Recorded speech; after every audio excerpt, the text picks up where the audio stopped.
Hi, this is John Young with the Disc Jockey News. I'm at NAMM once again. We're at the Electro-Voice booth, which of course Electro-Voice got a lot of cool speakers and we really like their stuff.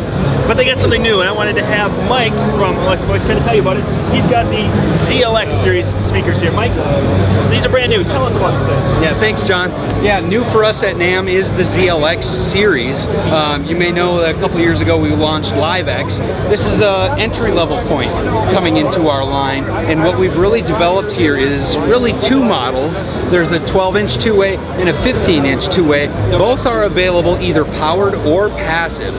What I'm going to show you here is the powered models, the ZLX 12P and the ZLX 15P. Just walking through some of the features and benefits here. It's funny, last night at dinner our product manager told me, you know, we really set out to build a cheap box and we failed. and I think he's right, because this stuff is absolutely incredible for its price point. For the powered 12-inch two-way we're looking at a $399 MAP price, and the 15-inch two-way we're looking at $499. So incredibly affordable, but still maintaining incredible high performance Electro-Voice quality components. And we'll walk you through some of the features here. One of my favorite things just looking at the box is really just its industrial design. It's a very clean, full-face grille, very unobtrusive. You've got a very nice LED indicator light that can be set either on or off, or set as a limit light. So if you're standing in front of the boxes and you're hitting them too hard, it's gonna blink, it's gonna tell you, hey, that's too much. Very cool. Back off on me a little bit. Really nice, clean finish. They really thought about the ergonomics of the box with 3 handles, one on the top, one on the bottom, and one on the side. One of my favorite things to do, we'll just pull it off the stand really quick. I just kind of figured this out by accident, is somehow when you lift up on that top handle, the center of gravity makes the box super easy to lift up. It just comes right to you, just like that.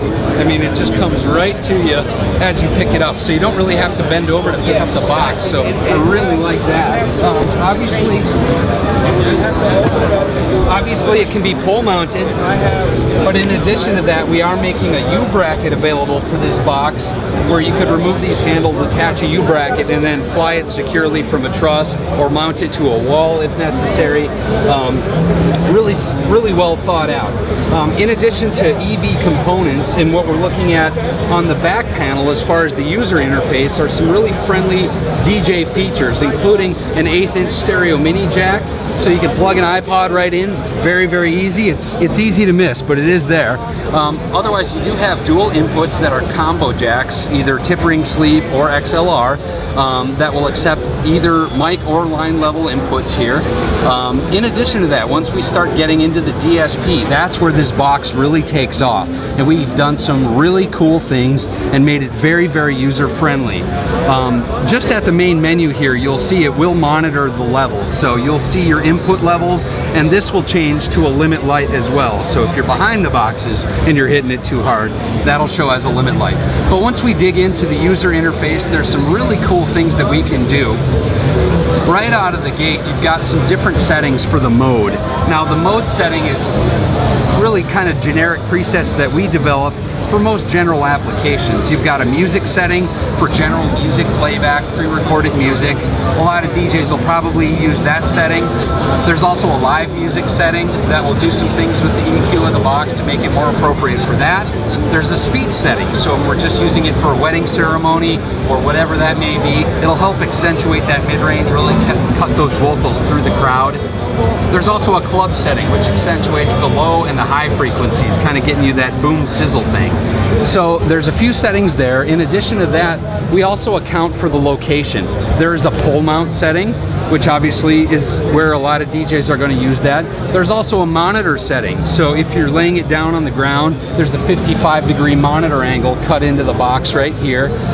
So there's a monitor setting, and there's also, if we are going to mount that on a bracket to a wall, there's some compensation in the box, assuming that, you know, it's next to a boundary, it's going to sound a little more boomy, so we're compensating for that. So you can choose which way you want it to be. In addition to that, you still have controls over over treble, over bass. In addition, because there's no sub in the line, we actually have accounted for different sub settings. You can shut it off, so if you're using the speaker standalone, it'll pass full range audio. Otherwise, there's high pass filters available at 80, 100, and 120 hertz. In addition, we've also created a preset for the sub in our LiveX family, the ELX 118P. If you're going to use that sub with this stuff, you can recall that setting and feel confident that that sub will be optimized to work with the ZLX family as well. So really cool.